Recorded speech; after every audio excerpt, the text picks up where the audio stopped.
ವರುಣ ವಿಧಾನಸಭಾ ಕ್ಷೇತ್ರದ ಹಲವಾರು ಹಳ್ಳಿಗಳಿಂದ ಬಂದಿರತಕ್ಕಂಥ ಕ್ಷೇತ್ರದ ಎಲ್ಲ ನನ್ನ ಹಿರಿಯ ತಂದೆ ತಾಯಂದ್ರೆ, ಕ್ಷೇತ್ರದಲ್ಲಿ ಸಾಕಷ್ಟು ಜನ ಹಳ್ಳಿಗಳಿಂದ ಬಂದಿರತಕ್ಕಂಥ ಮತ್ತಷ್ಟು ನನ್ನ ಯುವಕ ಮಿತ್ರರೇ, ಹಿರಿಯಕರೇ, ರೈತ ಬಂಧುಗಳೇ, ಇವತ್ತಿನ ಜಾತ್ಯತೀತ ಜನತಾದಳ ಪಕ್ಷದ ಜನರೊಂದಿಗೆ ಜನತಾದಳ ಕಾರ್ಯಕ್ರಮ ಸದಸ್ಯತ್ವ ನೋಂದಣಿಯ ಅಭಿಯಾನ ಈಗಾಗಲೇ ಇಡೀ ರಾಜ್ಯದ ಉದ್ದಗಲಕ್ಕೂ ಕೂಡ ಪ್ರಾರಂಭ ಆಗಿದೆ. ಮೈಸೂರು ಜಿಲ್ಲೆಯಲ್ಲಿ ಹಲವಾರು ವಿಧಾನಸಭಾ ಕ್ಷೇತ್ರಗಳಿಗೆ ಪ್ರವಾಸವನ್ನ ಮಾಡುವ ಮೂಲಕ ಇವತ್ತು ವರುಣ ಕ್ಷೇತ್ರದಲ್ಲೂ ಕೂಡ ಆಯೋಜನೆ ಮಾಡ್ಕೊಂಡಿರ್ತಕ್ಕಂಥ ಜನರೊಂದಿಗೆ ಜನತಾದಳ ಜೊತೆಯಲ್ಲಿ ಪಕ್ಷ 25 ವರ್ಷಗಳ ಕಾಲ ರಾಜ್ಯದ ಕನ್ನಡಿಗರ ಒಂದು ಆಶೀರ್ವಾದದಿಂದ ಏಕೈಕ ಪ್ರಾದೇಶಿಕ ಪಕ್ಷ ಕನ್ನಡ ನಾಡಿನಲ್ಲಿ 25 ವರ್ಷಗಳ ಕಾಲ ಸುದೀರ್ಘವಾಗಿ ಸ್ಥಾಪನೆ ಆಗಿರ್ತಕ್ಕಂಥದ್ದು ನಿಮ್ಮೆಲ್ಲರ ಪುಣ್ಯಾತ್ಮರ ಒಂದು ಆಶೀರ್ವಾದದಿಂದ ಅಂತಕ್ಕಂಥದ್ದ ಈ ಸಂದರ್ಭದಲ್ಲಿ ಅತ್ಯಂತ ಗಟ್ಟಿ ಧ್ವನಿಯಿಂದ ತಮ್ಮೆಲ್ಲರಿಗೂ ತಿಳಿಸಲಿಕ್ಕೆ ಬಯಸ್ತೇನೆ. 2018ರ ಜನತಾದಳ ಪಕ್ಷದ ಅಭ್ಯರ್ಥಿಗಳಾಗಿ ಅಭಿಷೇಕ್ ರವರು ನಿಮ್ಮ ಮುಂದೆ ಸ್ಪರ್ಧಿಗಳಾಗಿ ಬಂದು ನಿಂತ ಸಂದರ್ಭದಲ್ಲಿ 28,000ಕ್ಕಿಂತ ಹೆಚ್ಚು ಮತಗಳು ಅವ್ರ ಪರವಾಗಿ ಕ್ರೋಢೀಕರಿಸ್ತಕ್ಕಂಥದ್ದಕ್ಕೆ ನೀವೆಲ್ಲರೂ ಕೂಡ ಸಹಕಾರವನ್ನು ವ್ಯಕ್ತಪಡಿಸಿದ್ರಿ. ಅಭಿಷೇಕ್ ರವರು ಇತ್ತೀಚೆಗೆ ಮೈಸೂರು ಜಿಲ್ಲೆಯಲ್ಲಿ ಪಕ್ಷದ ಕಾರ್ಯಕ್ರಮವನ್ನು ನೆರವೇರ್ತಾ ಇದ್ದಂಥ ಒಂದು ಸಂದರ್ಭದಲ್ಲಿ ವರುಣ ಕ್ಷೇತ್ರಕ್ಕೂ ಕೂಡ ತಾವು ಆಗಮಿಸಬೇಕು, ಈ ಭಾಗದಲ್ಲಿ ಪಕ್ಷವನ್ನು ಪ್ರೀತಿಸ್ತಕ್ಕಂಥ ಹಾಗೂ ಪಕ್ಷದ ನಾಯಕರನ್ನ ಪ್ರೀತಿಸ್ತಕ್ಕಂಥ ವರ್ಗ ಅಪಾರ ಸಂಖ್ಯೆಯಲ್ಲಿದೆ. ತಾವು ಇಲ್ಲಿಗೂ ಕೂಡ ಒಂದು ದಿನ ಸಮಯವನ್ನು ನಿಗದಿಪಡಿಸ್ಕೊಳ್ಬೇಕು. ನಾವು ಅತ್ಯಂತ ಬೃಹತ್ ಸಂಖ್ಯೆಯಲ್ಲಿ ಈ ಭಾಗದಲ್ಲಿ ಜನ ಬರ್ತಕ್ಕಂಥದಕ್ಕೆ ಅಪೇಕ್ಷೆಯನ್ನು ಇಟ್ಕೊಂಡಿದ್ದಾರೆ. ಒಂದು ಸಮಯವನ್ನು ನಿಗದಿಪಡಿಸಿ ಅಂತಕ್ಕಂಥದ್ದು ಅಭಿಷೇಕ್ ರವರು ಬಂದು ಸಾರಾ ಮಹೇಶ್ ಅಣ್ಣ ಅವ್ರ ಹತ್ರ ಮತ್ತೆ ನಮ್ಮ ಜಿಲ್ಲಾಧ್ಯಕ್ಷರಾಗಿರ್ತಕ್ಕಂಥ ಅಶ್ವಿನ್ ಅಣ್ಣವರ ಬಳಿ ಮಾತಾಡಿದಂಥ ಸಂದರ್ಭದಲ್ಲಿ ಇವತ್ತು 13ನೇ ತಾರೀಕು ನಿಮ್ಗೆ ಗೊತ್ತಿದೆ, ಪ್ರತಿನಿತ್ಯ ಮದುವೆ ಕಾರ್ಯಕ್ರಮಗಳು ಹೆಚ್ಚಾಗಿದೆ. ಆದರೂ ಕೂಡ ವೈಯಕ್ತಿಕ ಕಾರ್ಯಕ್ರಮಗಳು ಹೆಚ್ಚಾಗಿರ್ತಕ್ಕಂಥ ಒತ್ತಡದಲ್ಲಿಯೂ ಕೂಡ ಬಹುತೇಕ ಇವತ್ತು ಕ್ಷೇತ್ರದಿಂದ ಪ್ರತಿ ಹಳ್ಳಿಯಿಂದ ಬಂದು ಅಪಾರ ಸಂಖ್ಯೆಯಲ್ಲಿ ಇವತ್ತು ಈ ಪಕ್ಷಕ್ಕೆ ಹಾಗೂ ಅಭಿಷೇಕ್ ರವರಿಗೆ ನೀವೆಲ್ಲರೂ ಕೂಡ ಸಹಮತವನ್ನು ವ್ಯಕ್ತಪಡಿಸ್ತಾ ಇರೋದನ್ನು ನೋಡಿದರೆ ಅಭಿಷೇಕ್ ರವರಿಗೆ ಒಂದು ಈ ಸಂದರ್ಭದಲ್ಲಿ ಪಕ್ಷದ ಒಬ್ಬ ಯುವ ಕಾರ್ಯಕರ್ತನಾಗಿ ನಿಮಗೆ ಒಂದು ಕಿವಿ ಮಾತನ್ನು ತಿಳಿಸ್ಲಿಕ್ಕೆ ಬಯಸ್ತೇನೆ. ಇವತ್ತೇನು ತಾವು ಹಾಕಿರ್ತಕ್ಕಂಥ ಒಂದು ಪ್ರತಿ ಕುರ್ಚಿಯಲ್ಲೂ ಕೂಡ ಜನ ಬಂದು ಕೂತು ಸಂಪೂರ್ಣ ಕುರ್ಚಿಯಲ್ಲಿ ಭರ್ತಿಯನ್ನ ಮಾಡಿ ಪಕ್ಷದ ಜೊತೆಯಲ್ಲಿ ಒಬ್ಬ ಯುವಕನಿಗೆ ನಾವು ಸಹಕಾರ ಕೊಡ್ತಕ್ಕಂಥ ನಿಟ್ಟಿನಲ್ಲಿ ಆಗಮಿಸಿದ್ದೇವೆ ಅಂತಕ್ಕಂಥ ಆತ್ಮವಿಶ್ವಾಸವನ್ನ ಕ್ಷೇತ್ರದ ಜನತೆ ತಮಗೇನು ಇವತ್ತು ನೀಡಿದ್ದಾರೆ. ಬಹುಶಃ ಇವತ್ತಿನ ಈ ಒಂದು ಸಭೆಯಲ್ಲಿ ಬಂದಿರತಕ್ಕಂಥ ಕ್ಷೇತ್ರದ ಜನ ಏನಿದ್ದಾರೆ, ನೀವು ಮುಂದಿನ ದಿನಗಳಲ್ಲಿ ಸಂಘಟಿತರಾಗಿ ಅತಿ ಹೆಚ್ಚು ಕ್ಷೇತ್ರದಲ್ಲಿ ಸಂಘಟನೆಗೆ ಒತ್ತನ್ನು ಕೊಡುವ ಮೂಲಕ ಯಾವುದೇ ವೈಯಕ್ತಿಕ ಸಮಾರಂಭಗಳಿರಲಿ, ಯಾವುದೇ ಸಾವು ನೋವುಗಳಿರಲಿ, ನೀವು ನಿರಂತರವಾಗಿ ಕ್ಷೇತ್ರದ ಜನತೆಯ ಜೊತೆ ಒಂದು ಒಡನಾಟ, ಪ್ರೀತಿ, ವಿಶ್ವಾಸದಿಂದ ಒಂದು ಬಾಂಧವ್ಯ ಮತ್ತು ಸಂಪರ್ಕವನ್ನು ಇಟ್ಕೊಂಡ್ರೆ ನನಗೆ ಸಂಪೂರ್ಣ ವಿಶ್ವಾಸ ಇದೆ. ಇಲ್ಲಿ ಮಾಜಿ ಸಚಿವರು ಸಾರಾ ಮಹೇಶ್ ಅಣ್ಣವರು ಕೂತಿದ್ದಾರೆ. ಅವರು ಕೂಡ ಈ ಕಾರ್ಯಕ್ರಮ ಇವತ್ತಿನ ದಿನಾಂಕವೇ ನಿಗದಿ ಆಗಬೇಕು ಅಂತಕ್ಕಂಥದ್ದನ್ನ ಅವರೇ ಕೂತು ಇವತ್ತು ಈ ಕಾರ್ಯಕ್ರಮವನ್ನು ನೆರವೇರಿಸ್ತಕ್ಕಂಥದಕ್ಕೆ ಮೂಲ ಕಾರಣಕರ್ತರಿದ್ದಾರೆ. ಅವ್ರ ಮುಂದೆಯೂ ಕೂಡ ನಾನು ತಿಳಿಸ್ಲಿಕ್ಕೆ ಬಯಸ್ತೇನೆ.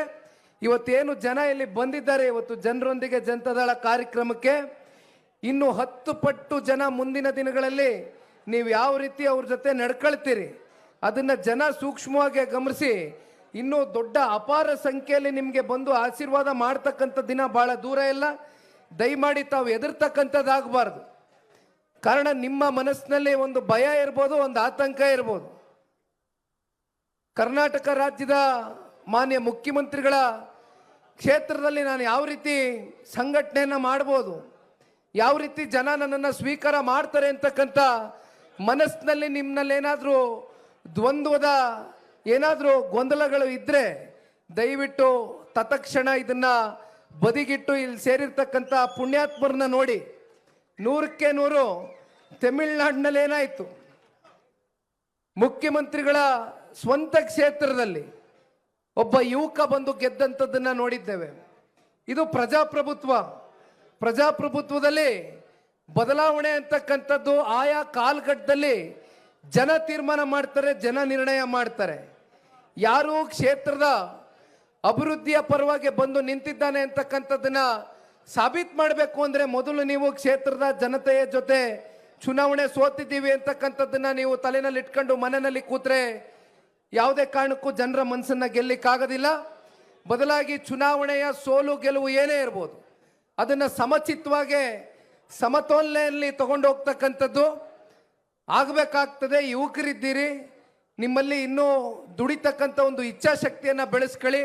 ಖಂಡಿತವಾಗ್ಲೂ ಮುಂದೊಂದು ದಿನ ಕ್ಷೇತ್ರದ ಜನತೆ ನಿಮ್ಮನ್ನು ಗುರುತಿಸ್ತಕ್ಕಂಥ ಕೆಲಸವನ್ನು ಮಾಡ್ತಾರೆ ಅಂತಕ್ಕಂಥದ್ದನ್ನ ಈ ಸಂದರ್ಭದಲ್ಲಿ ಪಕ್ಷದ ಒಬ್ಬ ಯುವ ಕಾರ್ಯಕರ್ತನಾಗಿ ನಿಮಗೆ ತಿಳಿಸ್ಲಿಕ್ಕೆ ಬಯಸ್ತೇನೆ.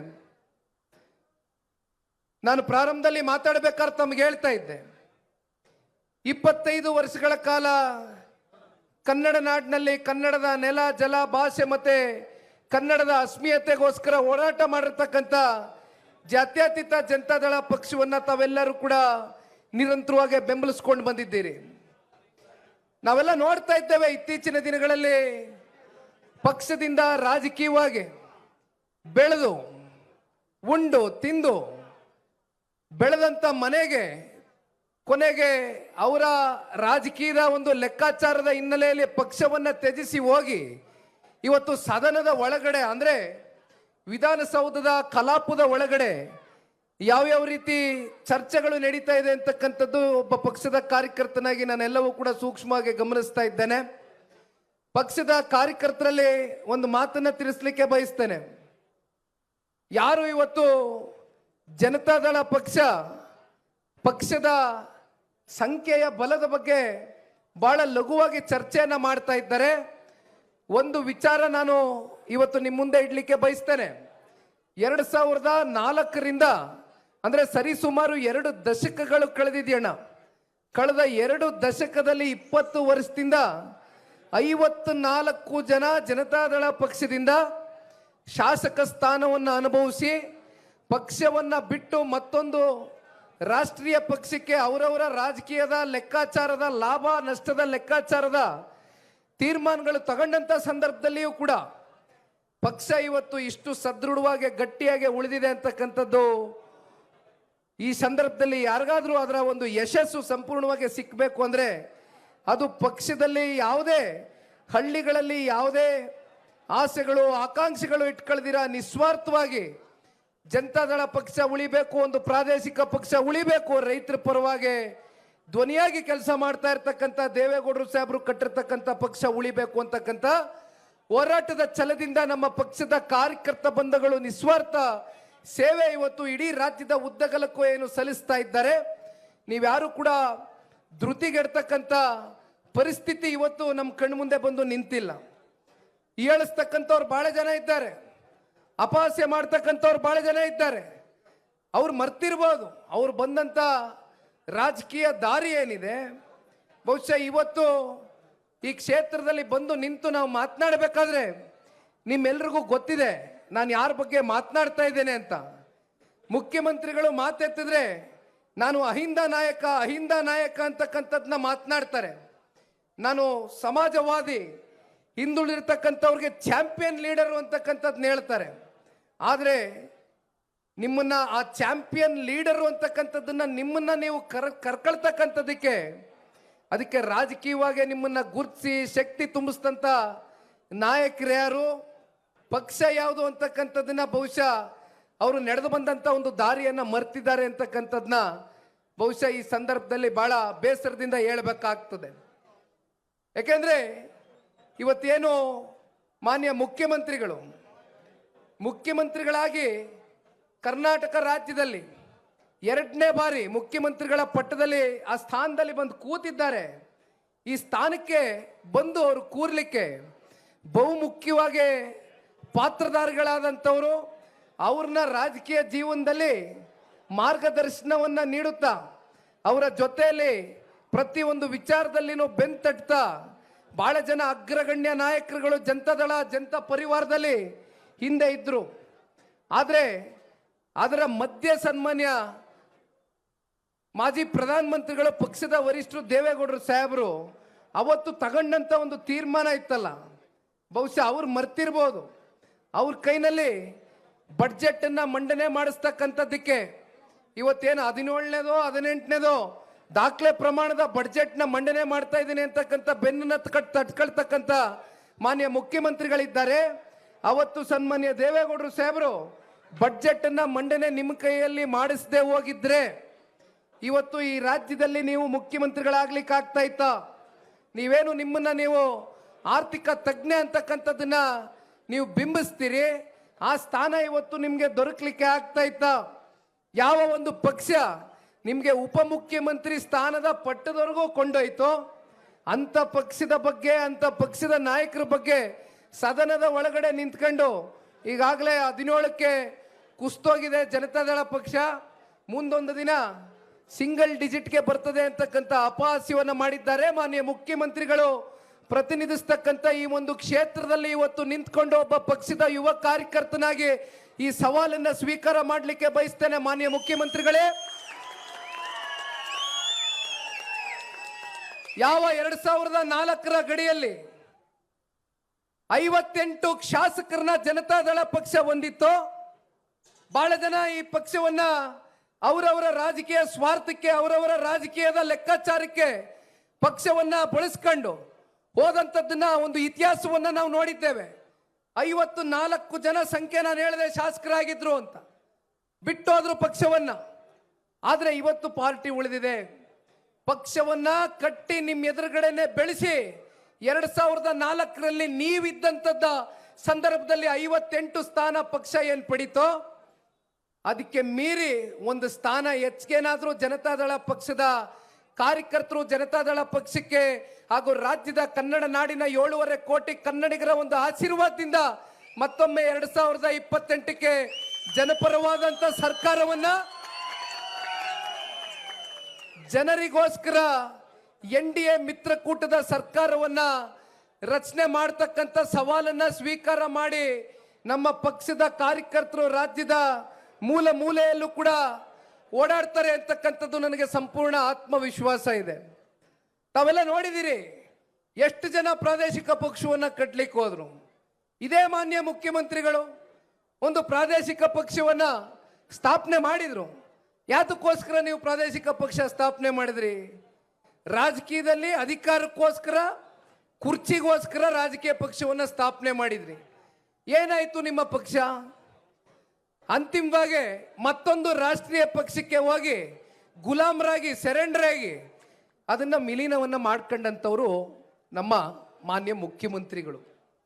ಹಾಗಾಗಿ ಜನತಾದಳ ಪಕ್ಷದ ನಮ್ಮ ಬಲದ ಬಗ್ಗೆ ತಾವ್ಯಾರು ಕೂಡ ಚಿಂತೆ ಮಾಡಬೇಕಾಗಿಲ್ಲ.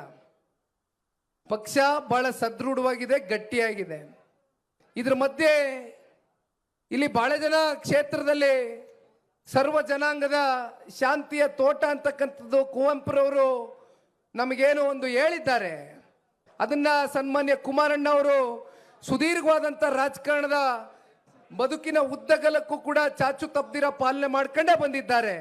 ಅಂತ ಸರ್ವ ಜನಾಂಗ ವಾಸವಾಗಿರ್ತಕ್ಕಂಥ ವರುಣಾ ವಿಧಾನಸಭಾ ಕ್ಷೇತ್ರದಲ್ಲಿ ಇವತ್ತು ಪರಿಶಿಷ್ಟ ವರ್ಗ ಅತಿ ಹೆಚ್ಚಾಗಿ ವಾಸವಾಗಿರ್ತಕ್ಕಂಥ ಈ ಕ್ಷೇತ್ರ, ನಾವೆಲ್ಲ ಇವತ್ತು ಸರ್ಕಾರಕ್ಕೆ ಒಂದು ಪ್ರಶ್ನೆನ ಮಾಡಬೇಕಾಗ್ತದೆ. ಯಾವ ಅಹಿಂದ ನಾಯಕ ಚಾಂಪಿಯನ್ ಲೀಡರ್ ಅಂತಕ್ಕಂಥ ದೊಡ್ಡ ಉದ್ದ ಭಾಷಣವನ್ನ ಮಾಡ್ತಕ್ಕಂಥ ಮಾನ್ಯ ಮುಖ್ಯಮಂತ್ರಿಗಳು ನಿಜವಾಗ್ಲೂ ಕೂಡ ಪರಿಶಿಷ್ಟ ಜಾತಿ ಪರಿಶಿಷ್ಟ ವರ್ಗದ ಸಮಸ್ಯೆಯನ್ನು ಆಲಿಸ್ತಕ್ಕಂಥದ್ದಕ್ಕೆ ನಿಮ್ಮ ಸರ್ಕಾರಗಳು ಯಾವ್ದಾದ್ರೂ ದೃಢವಾದಂತ ದಿಟ್ಟ ಹೆಜ್ಜೆಯನ್ನ ಇಲ್ಲಿವರೆಗೂ ಇಟ್ಟಿದ್ದೀರಾ? ಬದಲಾಗಿ SCP TSP ಹಣವನ್ನ ಕಳೆದ 3 ವರ್ಷದಿಂದ ಸತತವಾಗಿ ಗ್ಯಾರಂಟಿಗಳ ಹೆಸರಲ್ಲಿ ಸರಿಸುಮಾರು 35-40 ಸಾವಿರ ಕೋಟಿ ಅಂದ್ರೆ ನಮ್ಮ ದಲಿತ ಕೇರಿಯ ಅಭಿವೃದ್ಧಿಗೆ ಇಟ್ಟಿರ್ತಕ್ಕಂಥ ಹಣ, ಅದು ನಮ್ಮ ಪರಿಶಿಷ್ಟ ಜಾತಿಯ ಮಕ್ಕಳ ಒಂದು ಭವಿಷ್ಯವನ್ನ ರೂಪಿಸ್ತಕ್ಕಂಥ ಹಣ, ಜೊತೆಯಲ್ಲಿ ನಿಮ್ಮ ರಸ್ತೆಗಳು, ನಿಮ್ಮ ಸಮಸ್ಯೆಗಳನ್ನ ಬಗೆಹರಿಸ್ತಕ್ಕಂಥದಕ್ಕೆ ಗ್ರಾಮದ ಮಟ್ಟದಲ್ಲಿ ಆ ಹಣ ಸಂಪೂರ್ಣವಾಗಿ ಇವತ್ತು ಗ್ಯಾರಂಟಿಗಳ ಹೆಸರಲ್ಲಿ ಅದನ್ನ ಸಂಪೂರ್ಣ ಡೈವರ್ಟ್ ಮಾಡ್ಕೊಂಡಿದ್ದಾರೆ. ಇದೇನಾ ನೀವು ಪರಿಶಿಷ್ಟ ಜಾತಿಗೆ, ಪರಿಶಿಷ್ಟ ವರ್ಗದವ್ರಿಗೆ ಕೊಡ್ತಕ್ಕಂಥ ಪ್ರೀತಿ? ಮತ್ತೊಂದು ಕಡೆ ಇವತ್ತು ರೈತರು ಎಲ್ಲಿ ನೋಡಿದ್ರು ಕೂಡ ಆತ್ಮಹತ್ಯೆಗಳ ಪ್ರಕರಣ ಕಳೆದ 3 ವರ್ಷದಿಂದ ಬಹಳ ದೊಡ್ಡ ಮಟ್ಟದಲ್ಲಿ ನಡೀತಾ ಇದೆ. ಇದಕ್ಕೆ ಯಾವ ಒಂದು ಸರ್ಕಾರದಲ್ಲಿ ಇರ್ತಕ್ಕಂಥ ಕೃಷಿ ಮಂತ್ರಿಗಳಾಗ್ಲಿ, ಮುಖ್ಯಮಂತ್ರಿಗಳಾಗ್ಲಿ ಇಲ್ಲಿಯವರೆಗೂ ಬಂದು ಆ ರೈತರ ಒಂದು ಬಾಳನ್ನ ಹಸನಗೊಳಿಸ್ತಕ್ಕಂಥದಕ್ಕೆ ಯಾವುದೇ ಒಂದು ಕಾರ್ಯಕ್ರಮಗಳನ್ನ ರೂಪಿಸಿಲ್ಲ. ಮೈಸೂರು ಜಿಲ್ಲೆಯಲ್ಲೇ ನಾವು ಹೇಳ್ತಕ್ಕಂಥದ್ದಾದ್ರೆ ಸರಿಸುಮಾರು 138 ಜನ ರೈತಾಪಿ ವರ್ಗ ಇಲ್ಲಿಯವರೆಗೂ ಕಳೆದ 3 ವರ್ಷದಲ್ಲಿ ಆತ್ಮಹತ್ಯೆಗೆ ಶರಣಾಗಿದ್ದಾರೆ. ಅಂತ ರೈತರನ್ನ ಉಳಿಸ್ತಕ್ಕಂಥ ಕೆಲಸ ಯಾಕೆ ಈ ರಾಜ್ಯ ಸರ್ಕಾರ ಮಾಡ್ತಾ ಇಲ್ಲ? ಇಲ್ಲಿಯವರೆಗೂ ನೀವು ರೈತರಿಗೆ ನೀಡಬೇಕಾಗಿರ್ತಕ್ಕಂಥ ರಸಗೊಬ್ಬರಗಳು ಎಲ್ಲಿಗೋಗಿ ನಿಂತಿತ್ತು? ಕಳೆದ 6 ತಿಂಗಳಿಂದ ಎಲ್ಲ ಮಾಧ್ಯಮಗಳಲ್ಲಿ ಚರ್ಚೆಗೆ ಬಂತು. ರಸಗೊಬ್ಬರಗಳು ಇವತ್ತು ರೈತರಿಗೆ ಸರ್ಕಾರ ಕಮ್ಮಿ ದರದಲ್ಲಿ ಕೊಡಬೇಕಾಗಿರ್ತಕ್ಕಂಥದ್ದು ನಿಮ್ಮ ಜವಾಬ್ದಾರಿ ಏನಿದೆ? ಎಲ್ಲೋ ಒಂದ್ ಕಡೆ ಅದನ್ನ ಮತ್ತೊಂದು ಕಡೆ ಬ್ಲ್ಯಾಕ್ ಮಾರ್ಕೆಟ್ ಅಲ್ಲಿ ಜಾಸ್ತಿ ದುಡ್ಡನ್ನ ಕೊಟ್ಟು ರೈತರು ಕೊಂಡ್ಕೊಳ್ತಕ್ಕಂಥ ಪರಿಸ್ಥಿತಿ. TC ಕನೆಕ್ಷನ್ ಬಗ್ಗೆ ಮಾತಾಡ್ತಾ ಇದ್ರು. ಇಲ್ಲಿ TC ಕನೆಕ್ಷನ್ ಏನಾಗಿತ್ತು? ಕುಮಾರಣ್ಣನ ಕಾಲದಲ್ಲಿ ಎಷ್ಟು ಕೊಡ್ತಾ ಇದ್ರು ರೈತರಿಗೆ TC ಕನೆಕ್ಷನ್? 25,000 ರೂಪಾಯಿ. ಇವತ್ತೆಲ್ಲಿಗೋಗಿ ನಿಂತಿದೆ TC ಕಲೆಕ್ಷನ್ ಬೆಲೆ? 3 ಲಕ್ಷವಾ, 4 ಲಕ್ಷವಾ, 5 ಲಕ್ಷವಾ? ಹತ್ತತ್ರ 3,000 ಜನ ರೈತರು ಆತ್ಮಹತ್ಯೆ ಮಾಡ್ಕೊಂಡವ್ರೆ. ಅಲ್ಲಿ ನಮ್ಮ ಕಲ್ಯಾಣ ಕರ್ನಾಟಕದಲ್ಲಿ ಕಳೆದ ವರ್ಷ ಅತಿವೃಷ್ಟಿ ಆಯ್ತು, ಧಾರಾಕಾರವಾಗಿ ಮಳೆ ಬಂತು. ಅಲ್ಲಿರ್ತಕ್ಕಂಥ ರೈತರು ಪಾಪ ಕಷ್ಟಜೀವಿಗಳು, ಅವ್ರು ಬೆಳೆದಂತ ಬೆಳೆ ಎಲ್ಲ ಸಂಪೂರ್ಣ ನಾಶ ಆಯಿತು. ರಾಜ್ಯ ಸರ್ಕಾರದಿಂದ ಕೃಷಿ ಮಂತ್ರಿಗಳಾಗ್ಲಿ, ಮಾನ್ಯ ಮುಖ್ಯಮಂತ್ರಿಗಳಾಗ್ಲಿ ಬಂದು ಅಲ್ಲಿರ್ತಕ್ಕಂಥ ರೈತರ ಜೊತೆ ನಾವಿದ್ದೇವೆ ಅಂತಕ್ಕಂಥ ಸಾಂತ್ವನ ಹೇಳುವ ಮೂಲಕ ಅವ್ರಿಗೆ ಏನಾದರೂ ಆರ್ಥಿಕವಾಗಿ ನೆರವನ್ನ ನೀಡಬೇಕಾದಂಥದ್ದು ನಿಮ್ಮ ಜವಾಬ್ದಾರಿ, ನಿಮ್ಮ ಕರ್ತವ್ಯ ಇತ್ತು. ಆದರೆ ನಿಮ್ಮ ಕರ್ತವ್ಯದಲ್ಲಿ ಪ್ರತಿ ಹಂತದಲ್ಲೂ ಕೂಡ ಲೋಪ ಆಗ್ತಾ ಇದೆ.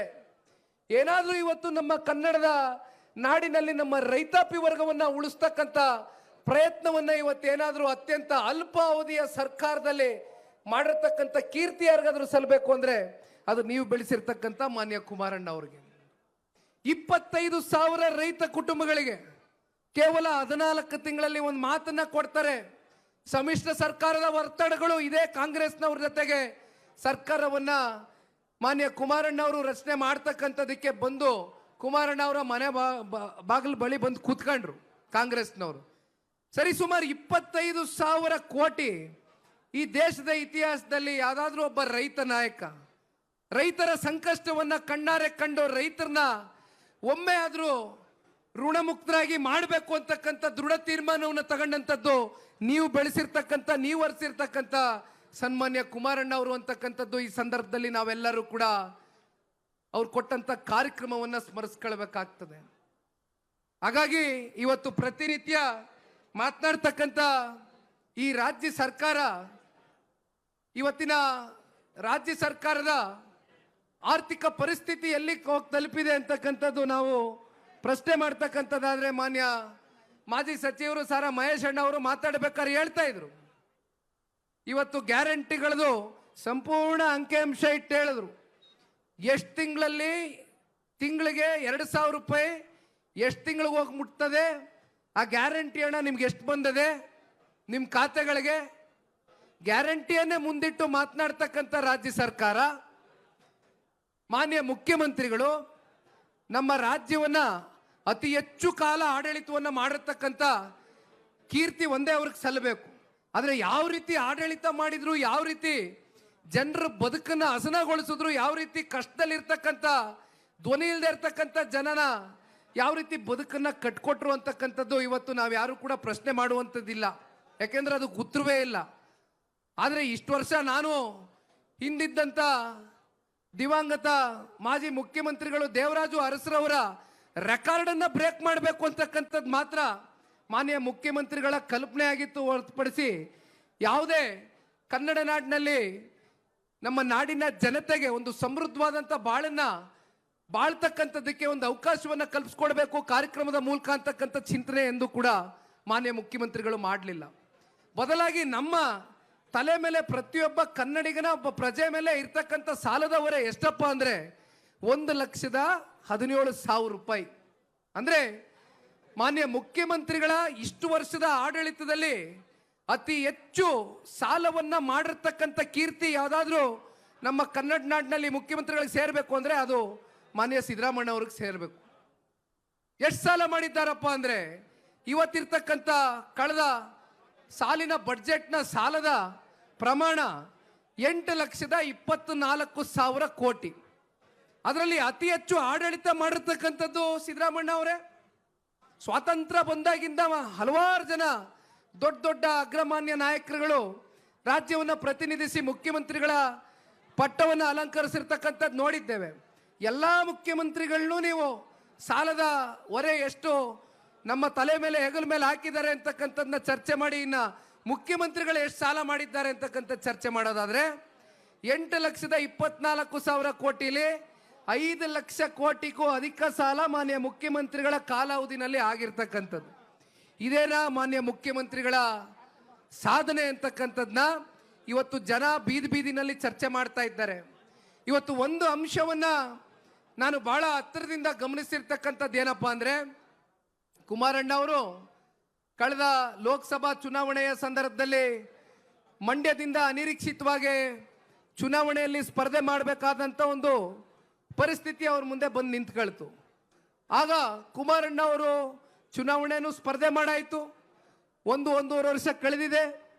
ಇವತ್ತು ನಿಮ್ಮೆಲ್ಲರ ಒಂದು ಆಶೀರ್ವಾದದಿಂದ ವಿಶೇಷವಾಗಿ ಹಳೆ ಮೈಸೂರು ಪ್ರಾಂತ್ಯದಲ್ಲಿ ಚಾಮರಾಜನಗರ ಒಂದು ಹೊರತುಪಡಿಸಿ ಮಿಕ್ಕಂತ ಎಲ್ಲ ಕ್ಷೇತ್ರಗಳಲ್ಲೂ ಕೂಡ NDA ಮಿತ್ರಕೂಟದ ಅಭ್ಯರ್ಥಿಗಳು ಗೆದ್ದಿರ್ತಕ್ಕಂಥದ್ದನ್ನ ತಾವು ನೋಡಿದ್ದೀರಿ. ನಿಮ್ಮೆಲ್ಲರ ಸಹಕಾರ, ನಿಮ್ಮೆಲ್ಲರ ಪ್ರೀತಿ ವಿಶ್ವಾಸವೂ ಕೂಡ ಅದಕ್ಕೆ ಬಹುಮುಖ್ಯವಾದಂಥ ಒಂದು ಕಾರಣ ಆಗಿತ್ತು. ಕುಮಾರಣ್ಣ ಅವರು ಇವತ್ತು ಕೇಂದ್ರದಲ್ಲಿ ಸಚಿವ ಸ್ಥಾನವನ್ನು ಅಲಂಕರಿಸಿದ್ದಾರೆ. ಈ ದೇಶದ ಗೌರವಾನ್ವಿತ ಪ್ರಧಾನಮಂತ್ರಿಗಳು ಸನ್ಮಾನ್ಯ ಕುಮಾರಣ್ಣ ಅವರಿಗೆ 2 ಉನ್ನತವಾದಂಥ ಖಾತೆಗಳನ್ನ ಕೊಟ್ಟಿದ್ದಾರೆ. ಆದರೂ ಕೂಡ ಕುಮಾರಣ್ಣ ಅವರ ಚಿಂತೆ ಕೇವಲ ಅವರು 2 ಖಾತೆಗೆ ಸೀಮಿತವಾಗಿ ಇಲ್ಲಿವರೆಗೂ ಕುಮಾರಣ್ಣ ಅವರು ಕೆಲಸ ಮಾಡ್ತಾ ಇಲ್ಲ. ಬದಲಾಗಿ ಇಲ್ಲಿ ಕೇಳಿ ಮಹೇಶ್ ಅಣ್ಣ ಅವ್ರು ಕೂತವ್ರೆ, ನನ್ನ ಆತ್ಮೀಯ ಗೆಳೆಯ ಹರೀಶ್ ರವ್ರು ಕೂತವ್ರೆ, ಪಿರಿಯಾಪಟ್ಟಣ ನಿಕಟಪೂರ್ವ ಶಾಸಕರು ಮಾದೇವಣ್ಣ ಅವ್ರು ಕೂತವ್ರೆ, ಅಶ್ವಿನ್ ಅವರಿದ್ದಾರೆ. ಇವರು ಎಲ್ಲರೂ ಕೂಡ ಕಳೆದ ವರ್ಷನೂ ಸಮಸ್ಯೆ ಆಯಿತು, ಈ ವರ್ಷನೂ ಸಮಸ್ಯೆ ಆಯಿತು. ತಂಬಾಕು ಬೆಳೀತಕ್ಕಂಥವ್ರು ನಮ್ಮ ಮೈಸೂರು ಜಿಲ್ಲೆಯಲ್ಲಿ ಮಾತ್ರ ಇರ್ತಕ್ಕಂಥದ್ದು. ಅದು ಕೇವಲ ಬೆರಳೆಣಿಕೆಯಷ್ಟು ಕ್ಷೇತ್ರದಲ್ಲಿ ಮಾತ್ರ ತಂಬಾಕುವನ್ನು ಬೆಳೆದು ಜೀವನವನ್ನು ಸಾಗಿಸ್ತಕ್ಕಂಥ ರೈತರು. ಕಳೆದ ವರ್ಷ ಇದೇ ರೀತಿ ಸಮಸ್ಯೆ ಆದಾಗ ಮೈಸೂರು ಜಿಲ್ಲೆಯ ನಾಯಕರು ಒಂದು ದಂಡು ಸನ್ಮಾನ್ಯ ಕುಮಾರಣ್ಣ ಅವ್ರ ಹತ್ರ ಬಂದು ಈ ರೀತಿ ಸಮಸ್ಯೆ ಇದೆ, ಯಾಗಾದರೂ ಮಾಡಿ ರೈತರ ಆ ಒಂದು ತಂಬಾಕು ಬೆಳೀತಕ್ಕಂಥ ರೈತರ ಒಂದು ಪ್ರೊಡಕ್ಷನ್ನ ಖರೀದಿ ಮಾಡ್ತಕ್ಕಂಥದ್ದಕ್ಕೆ ನೀವು ಆದೇಶವನ್ನು ಹೊರಡಿಸ್ತಕ್ಕಂಥದ್ದಕ್ಕೆ ಅಲ್ಲಿರ್ತಕ್ಕಂಥ ಕಾಮರ್ಸ್ ಮತ್ತು ಇಂಡಸ್ಟ್ರಿ ಮಂತ್ರಿಗಳು ಪಿಯೂಷ್ ಗೋಯಲ್ ರವ್ರ ಜೊತೆಗೆ ಒಂದು ಸಮಯ ನಿಗದಿ ಮಾಡಿ ಅಂದರು. ಬಂದು ಕೂತ್ಕೊಂಡ್ರು. ಕಳೆದ ವರ್ಷ ಬಗೆಹರಿತು.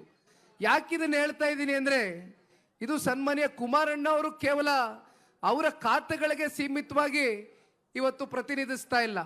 ಬದಲಾಗಿ ಕನ್ನಡ ನಾಡಿನ ರೈತರ ಸಮಸ್ಯೆಗಳು, ಸಂಕಷ್ಟಗಳು, ಅದು ಯಾವುದೇ ಹಂತದಲ್ಲಿರ್ಬೋದು, ಏನೇ ಸಮಸ್ಯೆಗಳಿದ್ರೂ ಕೂಡ ಸನ್ಮಾನ್ಯ ಕುಮಾರಣ್ಣ ಅವರ ಮನೆ ಬಾಗಿಲು ಸದಾಕಾಲ ರೈತರಿಗೆ ತೆರೆದಿರುತ್ತೆ ಅಂತಕ್ಕಂಥದ್ದನ್ನ ಬಹುಶಃ ಇದು ಒಂದು ನಿದರ್ಶನ ನಿಮ್ಮ ಕಣ್ಮುಂದೆ ನಾನು ಇಡ್ಲಿಕ್ಕೆ ಬಯಸ್ತೇನೆ. ಇವತ್ತೇನಾದರೂ ಜನತಾದಳ ಪಕ್ಷ ಈಗಲೂ ಕೂಡ ಉಸಿರಾಡ್ತಾ ಇದೆ 20 ವರ್ಷ ಆದ್ಮೇಲೂ ಕೂಡ ಅಂದ್ರೆ ಅದಕ್ಕೆ ಬಹುಮುಖ್ಯವಾದಂಥ ಕಾರಣ ನಮ್ಮ ರೈತಾಪಿ ವರ್ಗ. ಹಾಗಾಗಿ ರೈತರ ಜೊತೆಯಲ್ಲಿ ಸದಾಕಾಲ ಜನತಾದಳ ಪಕ್ಷ ಇರ್ಬೋದು, ದೇವೇಗೌಡರು ಸಾಹೇಬರ ಒಂದು ಮಾರ್ಗದರ್ಶನ ಇರ್ತದೆ. ಕುಮಾರಣ್ಣ ಅವರ ನಾಯಕತ್ವದಡಿ 2028ಕ್ಕೆ ಎಲ್ಲ ಜಾತಿ, ಸಮುದಾಯ, ವರ್ಗ, ಧರ್ಮವನ್ನ ಪ್ರೀತಿಸ್ತಕ್ಕಂಥದ್ದೇ ನಿಜವಾದಂಥ ಸಿದ್ಧಾಂತ ಅಂತಕ್ಕಂಥದ್ದು ನಾನು ನಂಬಿದ್ದೇನೆ. ಯಾಕೆಂದ್ರೆ ಬಹಳ ಜನ ಸಿದ್ಧಾಂತದ ಬಗ್ಗೆ ಚರ್ಚೆ ಮಾಡ್ತಾರೆ. ಇತ್ತೀಚೆಗೆ ಸಿದ್ಧಾಂತದ ಬಗ್ಗೆ ಚರ್ಚೆ ಮಾಡೋದು ಒಂದು ಫ್ಯಾಷನ್ ಆಗೋಗಿದೆ, ಒಂದು ಟ್ರೆಂಡ್ ಆಗೋಗಿದೆ. ಯಾವುದಪ್ಪ ನಿಜವಾದಂಥ ಸಿದ್ಧಾಂತ ಅಂದ್ರೆ, ಯಾವ ಒಬ್ಬ ನಾಯಕ ರಾಜ್ಯದಲ್ಲಿ ಜನ ಅವನಿಗೆ ಅಧಿಕಾರವನ್ನು ಕೊಟ್ಟಿರ್ತಾನೆ, ಮನೆಗೆ ಬಂದಂಥ ಸಂದರ್ಭದಲ್ಲಿ ಕಷ್ಟ ಹೇಳ್ಕೊಂಡು ಅದು ಮಹೇಶಣ್ಣ ಹೇಳ್ತಾ ಇದ್ರು, ನಮ್ಮ ಮನೆ ಬಾಗ್ಲಿಗೆ ಬಂದ್ರೆ ನೀವು ನೋಡ್ಬೋದು ಪ್ರತಿನಿತ್ಯ ಯಾವ ದೊಡ್ಡ ದೊಡ್ಡ ವ್ಯಾಪಾರ ಮಾಡ್ತಕ್ಕಂಥವ್ರು, ಬಿಸ್ನೆಸ್ ಮಾಡ್ತಕ್ಕಂಥವ್ರು, ಯಾವುದೋ ದೊಡ್ಡ ದೊಡ್ಡ ಕಾರ್ಪೊರೇಟ್ ಕಂಪ್ನಿ ಮಾಲೀಕರು ಬಂದು ಕುಮಾರಣ್ಣ ಅವ್ರ ಮನೆಗೆ ಬರ್ತಕ್ಕಂಥವ್ರಿಲ್ಲ. ಬದಲಾಗಿ ಎಲ್ಲ ಜಾತಿ ವರ್ಗ ಧರ್ಮ ಸಮುದಾಯದ ಕಷ್ಟ ಹೇಳ್ತಕ್ಕಂಥವ್ರು, ಆರೋಗ್ಯದ ಸಮಸ್ಯೆಗೆ ಎದುರಾದಂಥ ಸಂದರ್ಭದಲ್ಲಿ ಕುಮಾರಣ್ಣ ಅವ್ರ ಮನೆಗೆ ಬರ್ತಾರೆ. ಉದ್ಯೋಗದ ಸಮಸ್ಯೆ ಎದುರಾದಂಥ ಸಂದರ್ಭದಲ್ಲಿ ನನ್ನ ಯುವಕ ಮಿತ್ರರು ಕುಮಾರಣ್ಣ ಅವ್ರ ಹತ್ರ ಬರ್ತಾರೆ. ಇನ್ನ ವಿದ್ಯಾಭ್ಯಾಸದ ಖರ್ಚು ವೆಚ್ಚ ಸಮಸ್ಯೆ ಆದಂಥ ಸಂದರ್ಭದಲ್ಲಿ ಕುಮಾರಣ್ಣ ಅವ್ರ ಹತ್ರ ಬರ್ತಾರೆ. ಈ ರೀತಿ ನಮ್ಮ ಮನೆ ಮುಂದೆ ಬರ್ತಕ್ಕಂಥವ್ರು ಬಡವರು, ದಲಿತರು, ಶೋಷಿತರು, ಯಾರ್ಯಾರು ಧ್ವನಿ ಇಲ್ಲದೆ ಇರ್ತಕ್ಕಂಥ ಜನ, ಯಾವ ರಾಜ್ಯ ಸರ್ಕಾರದ ಕೈಯಲ್ಲಿ ಅವರ ಪರವಾಗಿ ಕೆಲಸವನ್ನ ಮಾಡಕ್ಕಾಗದೇ ಇರ್ತಕ್ಕಂಥವ್ರು ಕೊನೆಗೆ ನಮ್ಮ ಕುಮಾರಣ್ಣ ಅವ್ರ ಹತ್ರ ಹೋದ್ರೆ ನಮ್ಗೆ ಏನಾದರೂ ನಮ್ಮ ಸಂಕಷ್ಟಕ್ಕೆ ಪರಿಹಾರ ಸಿಗುತ್ತೆ ಅಂತ ಬರ್ತಕ್ಕಂಥವ್ರು ಅಪಾರ ಸಂಖ್ಯೆಯಲ್ಲಿದ್ದಾರೆ. ಅಂಥವ್ರಿಗೋಸ್ಕರ ಇವತ್ತು ಜನತಾದಳ ಪಕ್ಷ ಇರ್ತಕ್ಕಂಥದಣ್ಣ. ನಾವು ಯಾವತ್ತೂ ಕೂಡ ಅಧಿಕಾರಕ್ಕೆ ಅಪಾಪಿಯನ್ನ ಇಟ್ಕೊಂಡು ಅಧಿಕಾರವೇ ನಮಗೆ ಬಹಳ ಮುಖ್ಯ ಅಂತಕ್ಕಂಥದ್ನ ನಾವು ಯಾವತ್ತೂ ಕೂಡ ಭಾವಿಸಿಲ್ಲ.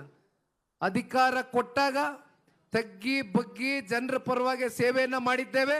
ಅಧಿಕಾರ ಇಲ್ಲದೆ ಹೋದಾಗಲೂ ಕೂಡ ಜನ ಕಷ್ಟ ಅಂತ ಬಂದಾಗ ಸನ್ಮಾನ್ಯ ದೇವೇಗೌಡರು ಕುಮಾರಣ್ಣ ಅವರು ಶಕ್ತಿ ಮೀರಿ ನಾಡಿನ ಜನತೆಯ ಪರವಾಗಿ ಇಲ್ಲಿಯವರೆಗೂ ಕೂಡ ಧ್ವನಿಯಾಗಿ ನಿಮ್ಮ ಜೊತೆಯಲ್ಲಿ ನಿಂತು ಕೆಲಸವನ್ನ ನಿರ್ವಹಣೆ ಮಾಡ್ತಾ ಇದ್ದಾರೆ. ಇಂಥ ಒಂದು ಪ್ರಾದೇಶಿಕ ಪಕ್ಷಕ್ಕೆ ನೀವೆಲ್ಲರೂ ಗುರುತಿಸಿ ಶಕ್ತಿಯನ್ನು ತಂದುಕೊಟ್ಟಿದ್ದೀರಿ. ಇವತ್ತು ವರ್ಣಾ ಕ್ಷೇತ್ರದಿಂದ ನಿಂತ್ಕೊಂಡು ಸನ್ಮಾನ್ಯ ದೇವೇಗೌಡರು ಸಾಹೇಬರಿಗೆ ಈ ಪಕ್ಷದ ಒಬ್ಬ ಯುವ ಕಾರ್ಯಕರ್ತನಾಗಿ ವೇದಿಕೆ ಮೇಲೆ ಇರ್ತಕ್ಕಂಥ ಎಲ್ಲ ಕಾರ್ಯಕರ್ತ ಬಂಧುಗಳು ನಮ್ಮ ಜೊತೆಯಲ್ಲಿ ನಿಂತ್ಕೊಂಡು ಪಕ್ಷ ಕಟ್ಟತಕ್ಕಂಥದಕ್ಕೆ 25 ವರ್ಷ ಬೆಳ್ಳಿ ಹಬ್ಬವನ್ನು ಏನು ಆಚರಣೆ ಮಾಡ್ತಾ ಇದೆ ಪಕ್ಷ.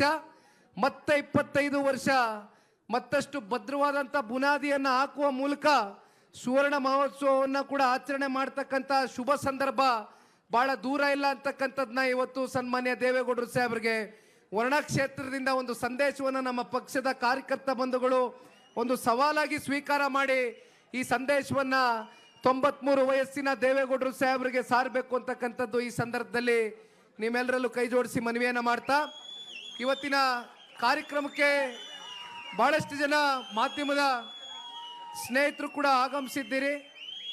ಅದು ನಮ್ಮ ಪತ್ರಿಕಾ ಮಾಧ್ಯಮ ಇರ್ಬೋದು, ದೃಶ್ಯ ಮಾಧ್ಯಮ ಇರ್ಬೋದು, ಒಟ್ಟಾರೆಯಾಗಿ ಪತ್ರಿಕೋದ್ಯಮ ಮಾಧ್ಯಮದ ಎಲ್ಲ ನನ್ನ ಮಿತ್ರರಿಗೆ ಇವತ್ತಿನ ಈ ಕಾರ್ಯಕ್ರಮದ ಆಗಮನಕ್ಕೆ ನಿಮ್ಮೆಲ್ಲರಿಗೂ ಕೂಡ ಅಭಿನಂದನೆಗಳನ್ನ ಸಲ್ಲಿಸ್ತಾ, ಮತ್ತೆ ಪೊಲೀಸು ಸಿಬ್ಬಂದಿಗಳಿಗೂ ಕೂಡ ಇವತ್ತಿನ ಕಾರ್ಯಕ್ರಮ ಬಹಳ ಅಚ್ಚುಕಟ್ಟಾಗಿ ನೆರವೇರಿಸ್ತಕ್ಕಂಥದಕ್ಕೆ ನೀವೆಲ್ಲರೂ ಕೂಡ ನಿಂತು ಬಹಳ ಚೆನ್ನಾಗಿ ಕಾರ್ಯಕ್ರಮವನ್ನು ನಡೆಸ್ಕೊಟ್ಟಿದ್ದೀರಿ.